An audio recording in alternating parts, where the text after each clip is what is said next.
ಜೋಶಿ ಅವರು ಕೂಡ ಜಾತಿ ಸಾಮಾಜಿಕ ಶೈಕ್ಷಣಿಕ ಸಮೀಕ್ಷೆ ಬಗ್ಗೆ ಹೇಳಿಕೆಯನ್ನು ಕೊಟ್ಟಿದ್ದಾರೆ. ಅಂದ್ರೆ ಈಗ ಆಗ್ತಿರೋ ಒಂದು ಸಮೀಕ್ಷೆ ಏನಿದೆ ಇದು ಮತಾಂತರಕ್ಕೆ ಪ್ರೇರಣೆ ಆಗುತ್ತೆ, ಉತ್ಸಾಹ ಆಗುತ್ತೆ. ಅಲ್ಲ ಪ್ರಹ್ಲಾದ್ ಜೋಶಿ ಸಾಹೇಬ್ರೆ, ಸಾಮಾಜಿಕ ಮತ್ತು ಶೈಕ್ಷಣಿಕ ಒಂದು ಏನು ಗಣತಿ ಮಾಡ್ತಿದ್ದೀವಿ ಅಂದರೆ ಪ್ರತಿಯೊಂದು ವರ್ಗ. ಈಗ ನಾನೊಂದು OBC ಹುಡುಗ ಸರ್, ನನಗೆ ಆಸೆ ಇರಲ್ವಾ ನನ್ನ OBC ಸಮುದಾಯದ ಎಜುಕೇಷನ್ ಸ್ಟೇಟಸ್ ಏನು, ಸೋಷಿಯಲ್ ಸ್ಟೇಟಸ್ ಏನು, ಎಷ್ಟು ಜನ ವಿದ್ಯಾವಂತರಿದ್ದಾರೆ, ಎಷ್ಟು ಜನ ಶಿಕ್ಷಣದಿಂದ ವಂಚಿತರಾಗಿದ್ದಾರೆ, ಒಂದು ಸ್ಟೇಟಸ್ ತಿಳ್ಕೊಳ್ಳೋದು ತಪ್ಪ? ಪ್ರಹ್ಲಾದ್ ಜೋಶಿ ಸಾಹೇಬ್ರೇನೋ ದೈವ ಬಲ ದೈವ ಇಚ್ಛೆಯಿಂದ ಮೇಲ್ವರ್ಗದಲ್ಲಿ ಹುಟ್ಟಿದ್ದಾರೆ.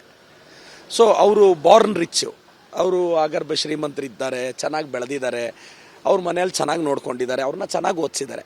ಬಟ್ ನಮ್ಮಂಥ OBC ಮಕ್ಕಳು ನಾವು ಹಂಗೆ ಬೆಳೆದಿಲ್ವೇ? ಪ್ರಹ್ಲಾದ್ ಜೋಶಿ ಸಾಹೇಬ್ರ ಥರ ನಾವೆಲ್ಲ ಇಂಗ್ಲೀಷ್ ಮೀಡಿಯಮಲ್ಲಿ ಓದಿಲ್ವೇ? ಅವ್ರ ತಂದೆ ತಾಯಿ ಎಷ್ಟು ನೋಡ್ಕೊಂಡು ಚೆನ್ನಾಗೇ ಆರ್ಥಿಕ ಸ್ಥಿತಿವಂತರು ಎಲ್ಲರೂ ಇರಲ್ವೇ?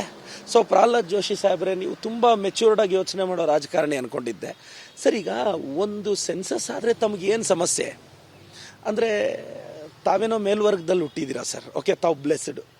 ನಾವೆಲ್ಲ ಸಾಮಾನ್ಯ ಕುಟುಂಬದ ಹುಡುಗರು ಸರ್, OBC ಸಮುದಾಯದ ಹುಡುಗರು, ನಾವೆಲ್ಲ ಚಿಕ್ಕ ಚಿಕ್ಕ ಸಮುದಾಯದ ಹುಡುಗರು. ನನ್ನ ಸಮುದಾಯದ ಸ್ಟೇಟಸ್ ನಮಗೆ ಗೊತ್ತಾಗಬೇಕು. ನನ್ನ ಸಮುದಾಯದಲ್ಲಿ ಸಾವಿರಾರು ಜನ ಮಕ್ಕಳು ಶಿಕ್ಷಣದಿಂದ ವಂಚಿತರಾಗಿದ್ದಾರೆ, ಈವನ್ ಮುಖ್ಯವಾಹಿನಿಗೆ ಬರೋಕ್ಕೆ ಫೇಲ್ ಆಗ್ತಿದ್ದಾರೆ.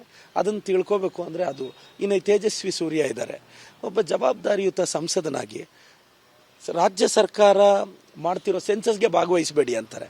ಯಾಕೆ ನಿಮ್ಮ ನಂಬರ್ ಕಡಿಮೆ ಬರುತ್ತೆ ಅಂತ ಆತಂಕನ ತೇಜಸ್ವಿ ಸೂರ್ಯ ಅವರೇ? ಕೆಲವ್ರು ಏನು ಮಾಡಿದ್ರು ಅಂದರೆ ಸರ್, ಅವ್ರ ನಂಬರ್ಸ್ನ ಅಷ್ಟು ಇಷ್ಟು ಅಂತ ಪ್ರೆಸೆಂಟ್ ಮಾಡಿದರು. ಈಗ ಕೆಲವರಿಗೆ ಭಯ ಬಂದಿದೆ, ಆ ನಂಬರ್ಸ್ ನಿಜ ಗೊತ್ತಾಗ್ಬಿಟ್ರೆ ಏನಾಗುತ್ತೆ ಅಂತ. ದಯವಿಟ್ಟು ನಾನೊಂದು OBC ಹುಡುಗನಾಗಿ ವಿನಂತಿಸ್ತೀನಿ, ದಯವಿಟ್ಟು ಇದಕ್ಕೆ ಸಹಕರಿಸಿ.